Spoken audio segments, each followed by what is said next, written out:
Under the auspices of the American branch of the International Law Association. The president of the association is Professor Al Rubin, and he and the executive committee has done an outstanding job in helping to put this conference together.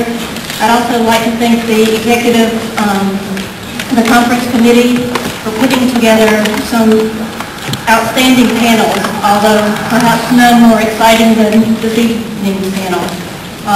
Judge Patricia Walls has graciously agreed to moderate the panel this evening, and she has been for the past 20 years a judge on the Court of Appeals for the D.C. Circuit.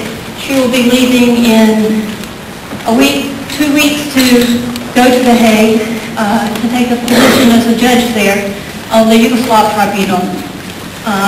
Judge McDonald is leaving the tribunal, and that will be an enormous loss. The tribunal so is fortunate that putting Judge Walls on is also a huge gain. So without further ado, I turn the conference over to Judge Walls. Thank you, Kelly. Well, welcome to the opening session of International Law in the year 2000.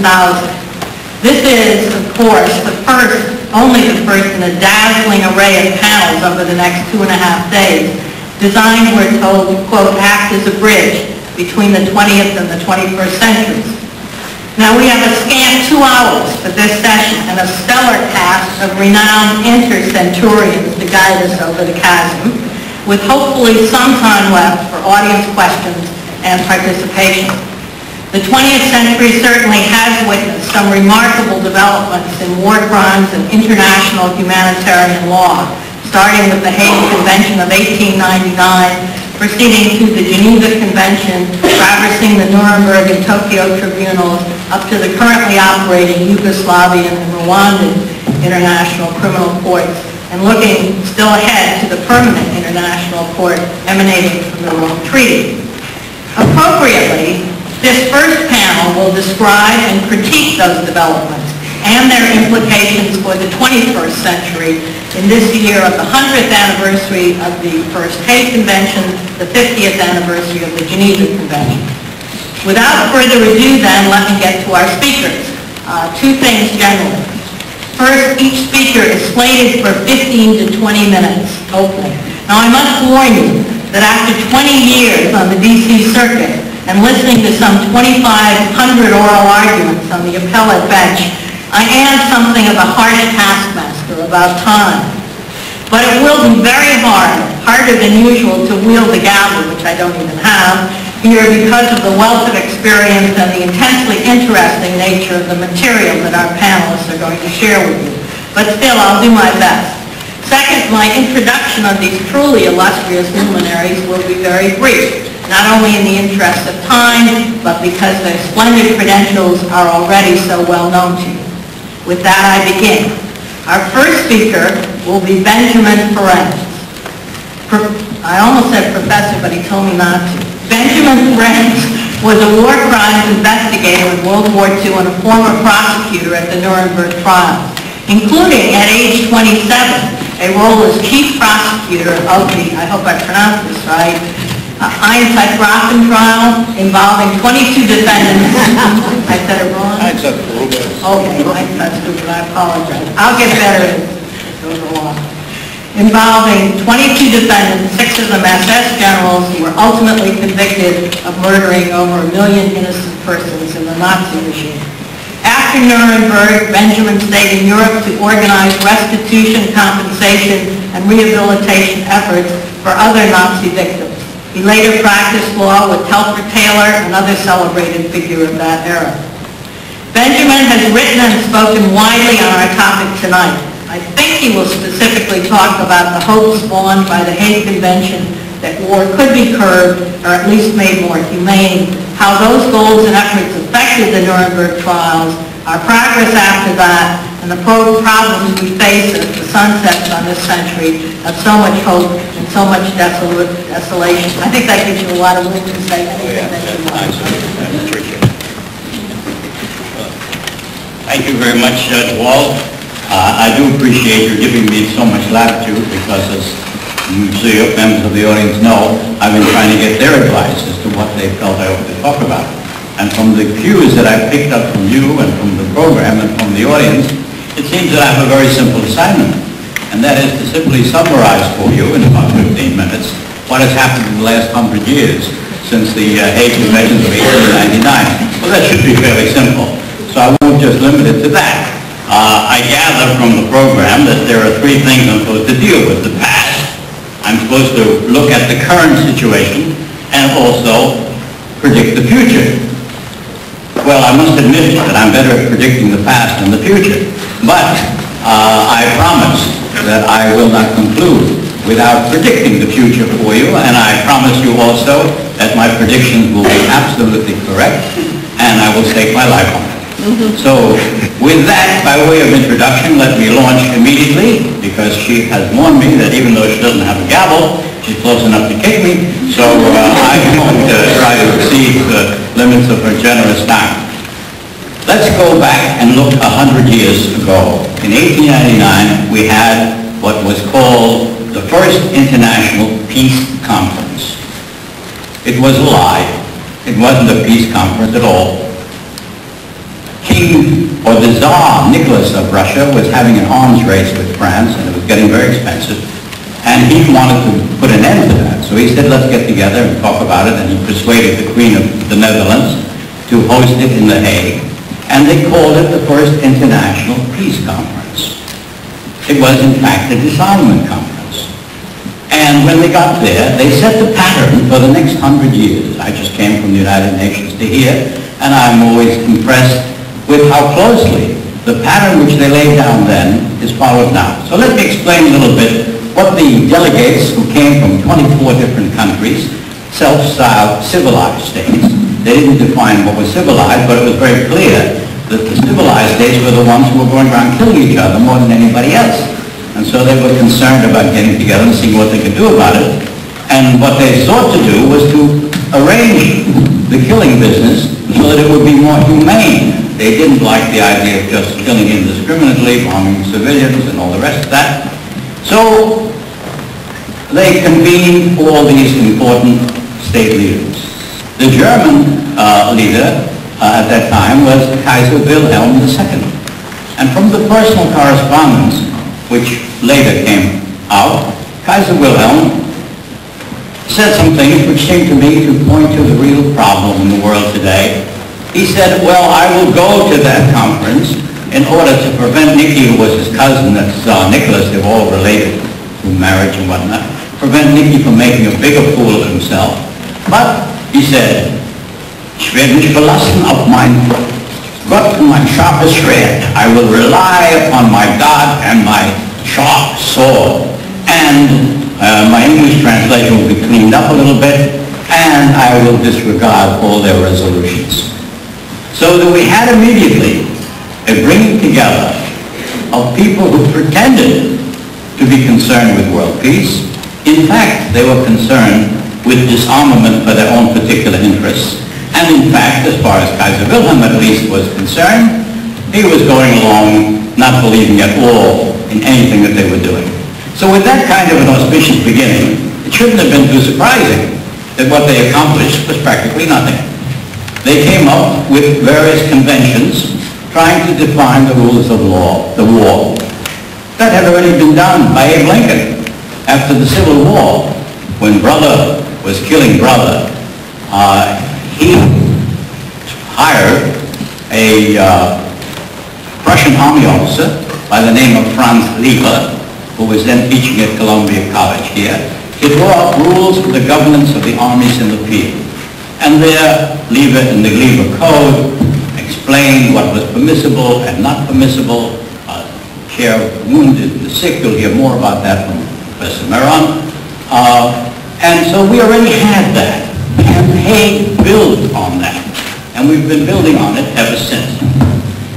I also think we have a bombing going on in this microphone, so that I'm hearing an echo, and I'll try to move away from it. If you don't hear me, just be grateful for your good fortune. Now, and they were supposed to have another Hague conference immediately after the first one, but they couldn't do that because Japan and Russia were busy killing each other as usual.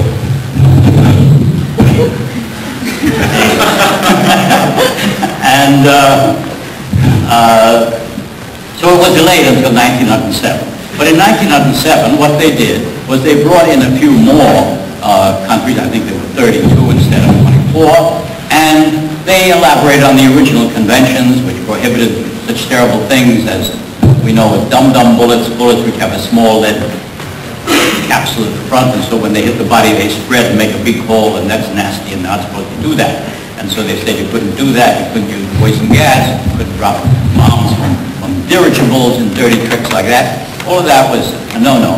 But, as is typical in such agreements, after long discussions and flowery speeches and everybody praising everybody, in the convention they said, well, these are the rules.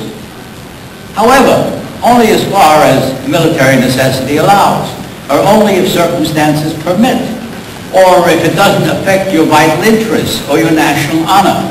So the agreements were full of loopholes, and it shouldn't have been surprising if in practice they were not completely disregarded because the world was moving in a certain direction, but they certainly did not put an end to the atrocities which had been occurring in the past and which would continue into the future. And so we come now to the next big event, World War I. You'll notice they begin to number them.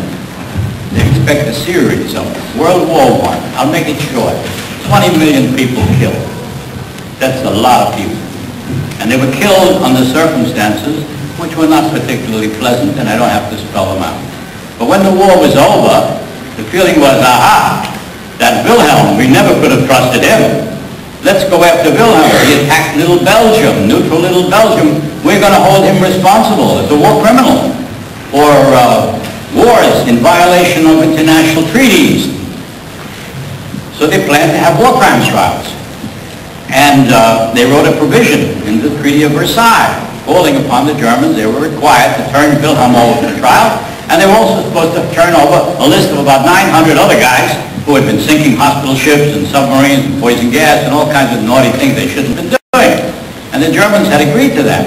But the United States, as you well know, cannot ratify a treaty without the consent of 2/3 of the Senate. And although President Wilson was a great hero, and he was paraded all around France as the great savior of the world, the American Senate took a different view. The majority of the Senate said, great, keep on going, good old boy. But he couldn't get 2/3. And he was short a little bit. There's a guy by the name of Capitolage, Massachusetts, took a different view. I didn't say anything about Jesse Helms. I'm talking about Capitolage. And so the United States never became a party to the Treaty of Versailles and could not become a member of the League of Nations, which was created as a result of that treaty. That great human tragedy would lead to even greater tragedies. Now, let me take a moment to tell you about the covenant of the League of Nations. They drew up an agreement in which the then leaders of the world, so-called, self-styled, of course, decided what do you have to do to create a more peaceful world. And the covenant had provisions in it saying you have to have disarmament, you have to have economic sanctions. Article 19, I think it was, which said the economic weapon, if any nation commits aggression and goes to war, all the other nations will immediately cease all communications with them. No transportation, no communication of any kind, and that will bring down the aggressor immediately. That was the idea. But there were a few catches to it. First of all, everybody had to agree. And as the world has learned, to get the nations to agree on anything is not an easy matter. I have often been convinced that you couldn't get 138 nations that we have now to agree on how to milk a cow, because everybody has his own view. And the result was that the sanctions never worked, they never put them in place, the disarmament never happened, and instead of having this nice peaceful world for which 20 million people had died, they got World War II. Now World War II, you may say, what happened to the Kaiser? What happened to Wilhelm? Well, Wilhelm went off to visit a cousin of his in The Hague, in the town of Dawn. They weren't going to extradite him. They said, what? Try a head of state for aggression? Never heard of such a thing. You never heard of trying a head of state. Haven't you heard of national sovereignty? He's the sovereign. You can't try him, and you can't try him for a crime which was never tried before. That's ex post facto. So he continued merrily as the woodchopper of Dawn and lived a nice, happy life. And in a compromise, instead of turning over the 900 suspected war criminals, the Germans refused, and finally they settled and said, okay, you try them yourself. So they tried a few of them, and they refused it. A few of them were convicted, and they were immediately released, and that thing all turned out to be a whole joke. And it wasn't very funny, however, when we found ourselves in the middle of World War II. And we go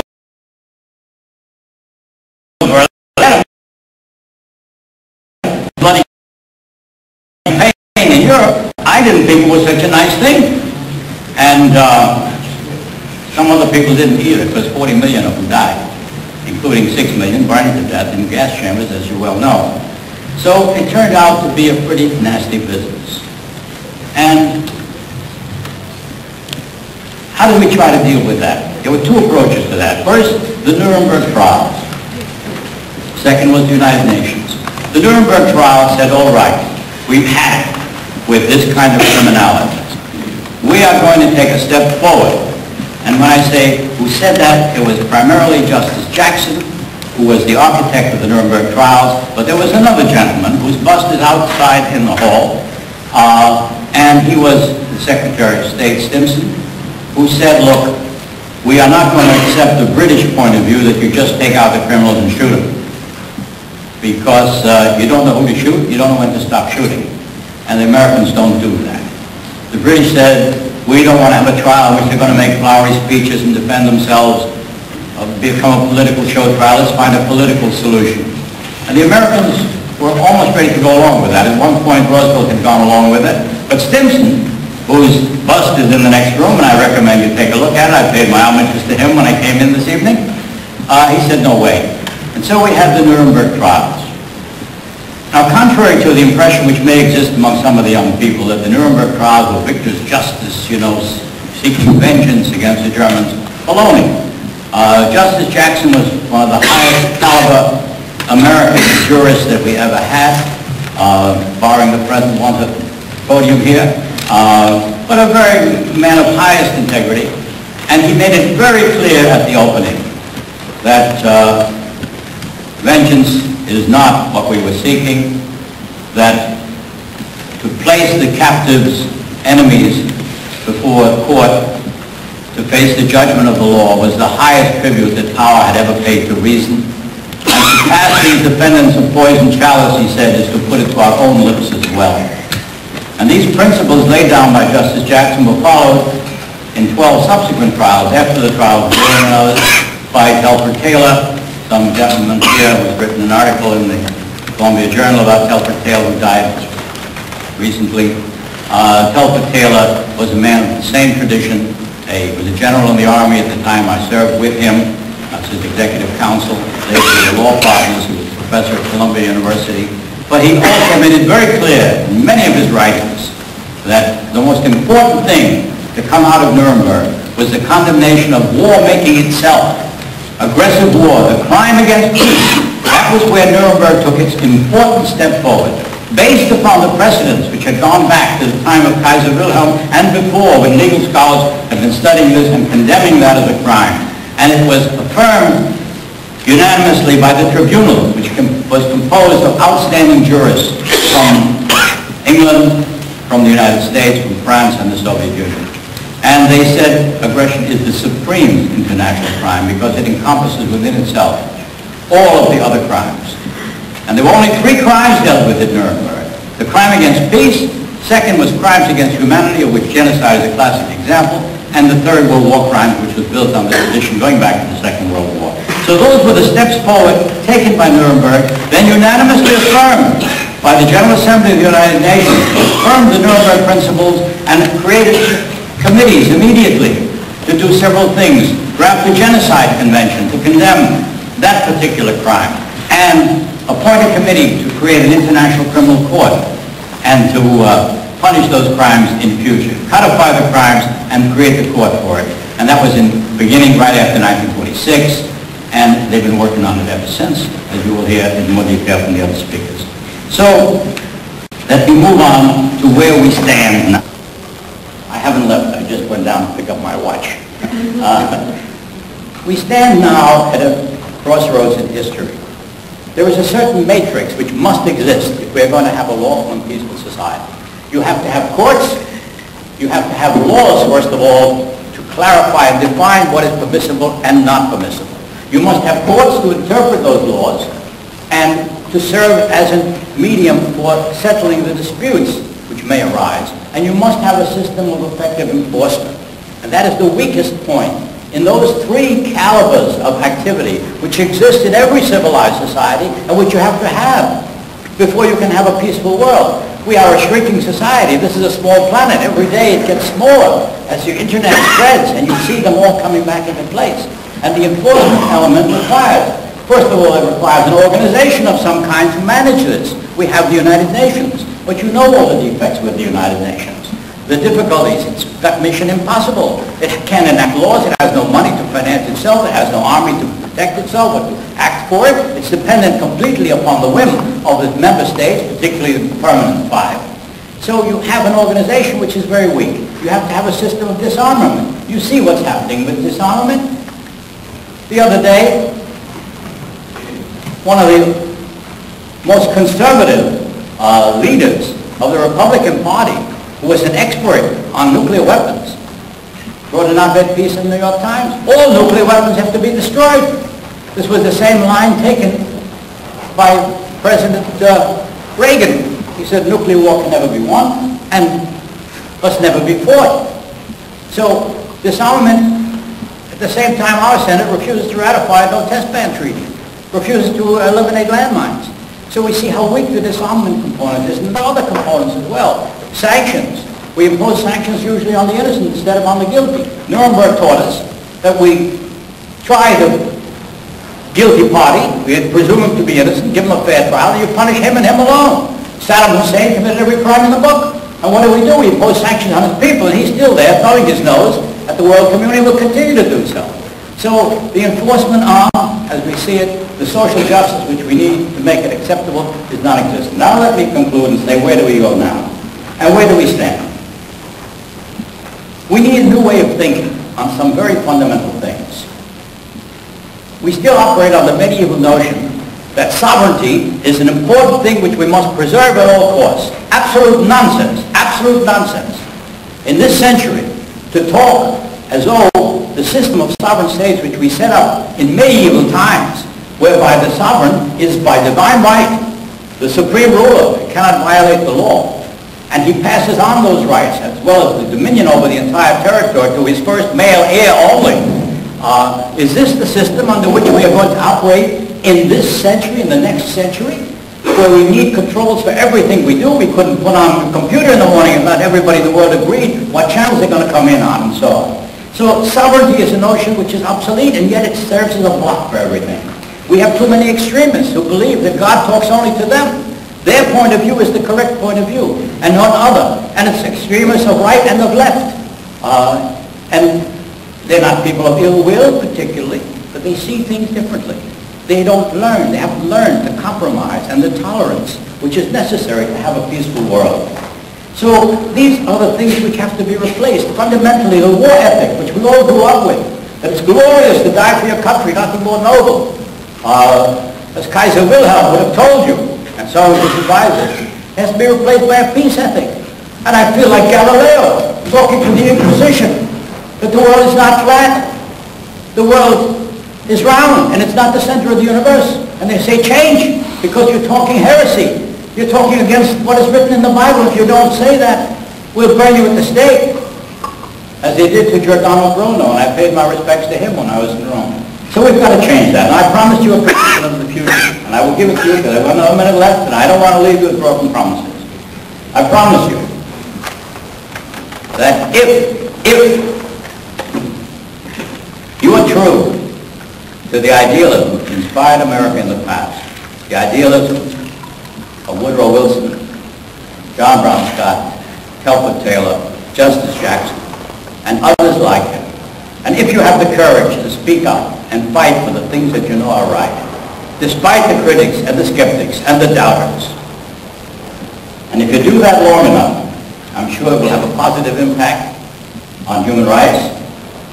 And I can predict, without fear of contradiction, and I put my life on it, that if you do that long enough, you'll have a better world and a better life than I have. Thank you.